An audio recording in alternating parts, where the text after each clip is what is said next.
চেন্নাইয়ের রহস্যময় ফোর্স সাকিব কি ধোনির দলে খেলবেন? এবার আইপিএলে এখনো দল পাননি সাকিব আল হাসান। বাংলাদেশ দলের সাবেক এই অলরাউন্ডার কোন দলে খেলবেন তা জানতে ভক্তদের কৌতূহলের শেষ নেই। আসন্ন আইপিএলে সাকিব আল হাসানকে কারা দলে ভেড়াতে পারে এমন একটি আওয়াজ পাওয়া গেছে।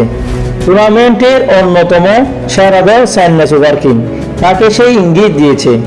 নিজেদের অফিসিয়াল ফেসবুক পেজে চেন্নাই সুপার কিংয়ের রহস্যময় পোস্ট প্রকাশ করেছে, যাতে রবীন্দ্র জাদেজার একটি ছবির সঙ্গে আর একটি অবয় ছবি দিয়েছে। সেই ছবিটি অবশ্যই সাকিবের। পোস্টে লেখা কে হতে পারে জাদেজার যমজ অলরাউন্ডার। পোস্টারে এমন প্রশ্ন ছুড়ে দেওয়ার পাশাপাশি ক্যাপশন লিখেছে, থালাপতির সঙ্গে কে? নিজের স্কোয়ার তৈরি করুন এখনই। আসন্ন আইপিএলে সাকিবের ভিত্তিমূল্য ধরা হয়েছে 1 কোটি রুপি। সাম্প্রতিক মাঠ ও মাঠের বাইরে সময় ভালো যাচ্ছে না সাকিবের। অবসর নিয়েছেন আন্তর্জাতিক টি-20 দেখে। সব মিলিয়ে সংখ্যা জেগেছে সাকিবের দলে কেউ নেয় কিনা। এর মধ্যে সাকিবের পোস্ট যেন আশার সন্ধ্যায় জড়িয়েছে। সাকিব আইপিএলের ক্যারিয়ার যথেষ্ট সমৃদ্ধ। কলকাতা নাইট রাইডার্সের জার্সিতে শিরোপা জিতেছে 2 বার।